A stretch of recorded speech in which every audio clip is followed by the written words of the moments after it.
तो देख यार, आज का वीडियो बहुत ज़्यादा आसान और मज़ेदार होने वाला है, क्योंकि आज के इस वीडियो में बहुत ही आसान तरीके से, एकदम हलवे की तरह, एकदम आसान और मक्खन की तरह, एकदम मीठे तरीके से आज जो है हम फ्लोएम को पढ़ेंगे। अब आपको लगेगा ये फ्लोएम किस चिड़िया और किस डायनासोर के बच्चे का नाम है। ना तो किसी डायनासोर का बच्चे का नाम है, ना तो किसी चिड़िया का नाम है। फ्लोएम जो होता है ये पेड़ पौधे और पत्तियों में पाया जाता है। अब आपको लगेगा यार ये क्या है, ये कहाँ पर आ गई, ये मतलब क्या ही है। समझाता हूँ, देख बहुत ज़्यादा टेंशन मत ले। देख, जितना भी पेड़ पौधा होता है, घास फूस होता है, झड़ झंखाड़ होता है, जो कुछ भी पेड़ पौधे होते हैं उसमें क्या होता है, पत्ती हो गए। आप लौकी ले लो, कोहड़ा ले लो, भिंडी ले लो, आम ले लो, घास का कोई पत्ता वत्ता ले लो, फिर उसके बाद आप महुए का पेड़ ले लो, इमली का पेड़ ले लो, कुछ भी पेड़ पौधा ले लो, पत्ती होती है सब में। तो जो पत्ता होता है उस पत्ता के अंदर एक चीज पाया जाता है। क्या पाया जाता है? क्लो फ्लोएम पाया जाता है। क्या पाया जाता है? फ्लोएम पाया जाता है। ठीक। अब सवाल, अब ये तो समझ में आया कि फ्लोएम पत्तियों के अंदर पाया जाता है। अब सवाल होता है ये फ्लोएम होता क्या है, करता क्या है। मैं पूछूं आपका हाथ क्या करता है, तो क्या बताओगे? आप उसी हाथ से दो झापड़ पहले मुझे मारोगे, फिर बताओगे देखो हाथ क्या काम करता है। तो फ्लोएम तो पत्ती के अंदर पाया जाता है, लेकिन फ्लोएम करता क्या है? फ्लोएम क्या करता है? फ्लोएम जो होता है पत्तियों में बनने वाले भोजन को पौधों के सभी भाग तक पहुंचाता है। फ्लोएम क्या करता है? पत्तियों में बनने वाले भोजन को सभी भागों तक पहुंचाता है। यानी आपको जैसा मालूम है कि जो पेड़ पौधे हो तो हिल तो सकते नहीं, गाय भैंस बकरी तो है नहीं, किसी के खेत में चल गए, किसी के धान के खेत में चल गए, गेहूं के खेत में चल गए और चर के चुपचाप वापस चले आ गए। ऐसा तो पेड़ पौधे होते नहीं है।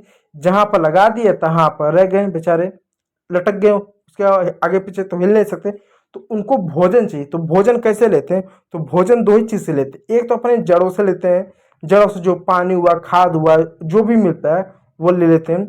और दूसरा पत्तियों से धूप लेते हैं, कार्बन डाइऑक्साइड को लेते हैं, ऑक्सीजन को छोड़ते हैं। तो यही दो तरीका होता है जिससे अपना भोजन लेते हैं।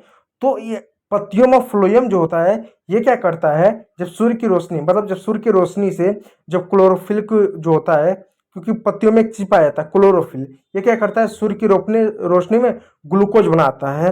और जब ग्लूकोज जब बना लेता है तो फ्लोएम क्या करता है, फ्लोएम क्या करता है, पेड़ पौधों के सभी भाग तक, यानी जड़ हो गया, उसका तना हो गया, उसका फूल हो गया, उसका अन्य भाग हो गया, सभी भागों तक पहुंचाने का काम करता है। कुछ इस तरीके से समझ लो। ये वाला इमेज दिखाता हूँ, शायद समझ में आ जाए।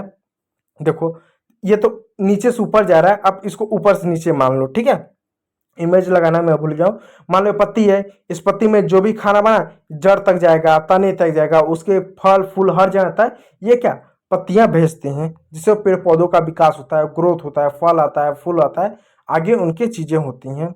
तो ये द्विदिशीय परिवहन करता है, और यानी ऊपर और नीचे दोनों दिशा में जाता है। ये जो फ्लोएम होता है ये द्विदिशीय होता है, यानी दोनों दिशा में चलता है, यानी ऊपर से नीचे आएगा, नीचे से ऊपर जाएगा। यानी जो भी भोजन बनता है ना, ये पूरे शरीर में ऊपर नीचे जिग जैग वो इस तरीके से क्या पहुंचाने का काम करता है, जिससे उनमें फल आता है, फूल आता है, पत्ती आता है, अन्य चीजों का विकास होता है। ये देख लो, ये मान लो एक पेड़ का एक तना पकड़ लो, एक तना पकड़ लो, एक उसका लकड़ी पकड़ लो, तो देख सकते हैं इस तरह से फ्लोएम होता है।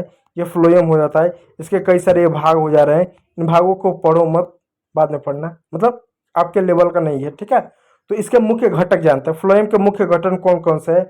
सिव ट्यूब है, सहायक कोशिकाएं है, फ्लोएम पैराकाइमा है, फ्लोएम रेसे है। अब ये सब क्या होते हैं, इनको जान लेते हैं। यानी जो आपका पत्तियों के अंदर ये जो पाया जाता है ये भोजन का ट्रांसपोर्टेशन का काम करता है, परिवहन का काम करता है। इसके कुछ ये मुख्य अंग होते हैं, इन मुख्य अंगों को जानो। देखो, पहला होता है स्वीप ट्यूब, पतली लंबी नालियां हैं जिसमें भोजन बहकर पौधों के हिस्सों में जाता है। यानी जो स्वीप ट्यूब होता है ये पेड़ पौधों की पत्तियों में होता है, और ये क्या करता है, एक नली होता है, नली जैसे जब पानी चलाते हैं ना, मोटर होता है ना, कैसा मोटर चल के घर से उसका पूरा पानी ऊपर जाता है, नीचे जाता है, आगे पीछे जाता है ना, गिरता है ना उसके अंदर सोते हुए। ठीक है, उसी प्रकार एक नली टाइप का होता है। इसमें से क्या होता है, भोजन बहकर पौधों के हिस्सों में जाता है। उदाहरण तौर पर पत्तियों में बना ग्लूकोज, जो पत्तियों में जो ग्लूकोज बनता है वो आम के फल तक पहुंचता है, जिससे आम मीठा लगता है। ये स्वीट ट्यूब से गुजरता है। ये क्या स्वीट ट्यूब से गुजरता है, इसी स्वीट ट्यूब से गुजरता है, जिससे पत्तियों का जो ग्लूकोज होगा वो फलों में पहुंचता है, जिससे उसमें मीठापन आता है। ये कैसा दिखता है, देखो इस तरीके से दिखता है, इस तरीके से दिखता है, ये देखो इस तरीके से आपका दिखता है। ठीक है, इस तरह से पहुंचाने का काम करता है। अब आ गया सहचर कोशिकाएं। ये सहचर क्या है? ये सीड ट्यूब की मदद करती हैं ताकि भोजन सही जगह पहुंचे। यानी ये जो सहचर कोशिका है, ये क्या करता है? ये सीड ट्यूब की मदद करता है कि भोजन सही जगह पहुंचे। पता चला कि भोजन को पेड़ के शाखा के 2 नंबर पर पहुंचाना था, तो एक गधा गया 4 नंबर पर पहुंचा के चला गया। पता चला एक पेड़ का फल खा रहा है, बहुत मीठा लग रहा है, दूसरा एकदम कड़वा लग रहा है या खट्टा लग रहा है। तो ये डिसाइड करता है कि जहां तक उसको पहुंचाना था उधर ही गया, कहीं दूसरी जगह नहीं चला गया। तो ये देखने का काम करता है। ठीक है, जैसे उदाहरण, जैसे डिलीवरी वाला मददगार होता है जो खाना सही जगह पहुंचाता है। जैसे डिलीवरी बॉय होता है ना, या आपका जो ऑनलाइन हो गया, ई कॉमर्स कंपनी में मीशो हो गया, फिर फ्लिपकार्ट हो गया, अमेजोन हो गया, ये सब क्या करते हैं? डिलीवरी करने का काम करते हैं ना, कि आपका सामान आपके घर पे आ जाए। वैसे ये भी डिलीवरी करने का काम करते हैं सहचर कोशिकाएं। देखो सहचर कोशिका इस तरीके से दिखता है। देखो ये जो डॉट डॉट दिख रहा है ना, यही सहचर कोशिकाएं। ये तय करते हैं कि क्या सारे चीजें सही जगह पर पहुंच रहा है कि नहीं पहुंच रहा है। चलिए, फ्लोएम रेशे क्या होता है? ये मजबूती देते हैं, एक तरह से मजबूती देने का। उदाहरण तौर पे सन और पस्टन से रस्सी बनती है, यह फ्लोएम रेशो से ही संभव है। यानी सन और पस्टन से रस्सी बनती है, ये क्या? रेशो संबंध, यानी जितने भी पेड़ पौधे हैं उनके अंदर ऐसा रेशा होता है। देखो ये जाइलम है, ये पढ़ चुके हैं, ये फ्लोएम। तो फ्लोएम का ऐसा रेशा होता है, ये रेशा ही क्या करता है? ये रेशा क्या करता है? जितने भी पेड़ पौधे ना उनको मजबूती देता है। यदि रेशा ना तो बहुत ज्यादा गिर जाएंगे। जैसे एग्जाम्पल तौर पे आप तरकुल का पेड़ लो, तरकुल का पेड़ देखो खूब लंबा होता है, उसको काटो ना तो उसमें ज्यादा रेशा मिलेगा। एक तरह से रेशा होता है जिनको मजबूती देने का काम करता है, ताकि वो गिरे ना, मजबूत रहे। इस बात को याद रखिएगा। चलिए, अब फ्लोएम पेरेकाइमा जानता, अंतिम टॉपिक है फ्लोएम पेरेकाइमा। यह भोजन को अस्थायी रूप से स्टोर करता है। ये भोजन को क्या करता है? अस्थायी रूप से स्टोर करता है। जैसे आपने घर, जैसे आपके गांव में आप लोग रहते होगे, तो आपके पास गाय होगा, भैंस होगा, बकरी होगा, कोई हाथी पाला होगा, कोई कुछ भी पाला होगा, तो उनके लिए क्या करेगा? भूसा रखेगा एक कमरे में, चोखा रखेगा, दरिया रखेगा, और भी बहुत सारी चीजें रखता है ना, अस्थायी रूप से स्टोर करेगा।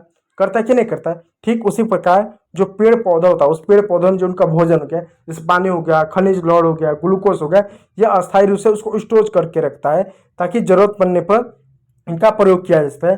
किसी फल जैसे सेब में जो मिठास जमा होता है, वो फ्लोएम पेरेकाइमा में भोजन संग्रहण की वजह से देता है। जैसे सेब देख लो, और भी कोई फल ले लो, उसमें मिठास क्यों होता है? एक कारण ये होता है कि उसमें क्या होता है कि पेरेकाइमा, फ्लोएम पेरेकाइमा जो रस होता है, जो भोजन होता है, वो एक तरह से स्टोर होता है। तो इस सेब में आपको देखने को मिल सकता है। तो ये ला फ्लोएम की पूरी, ये रहा फ्लोएम की पूरी कहानी। इस तरह से देखो ये रेसे दिखते हैं, इसी में वो चीज स्टोर होता है, बहुत अच्छा लगता है।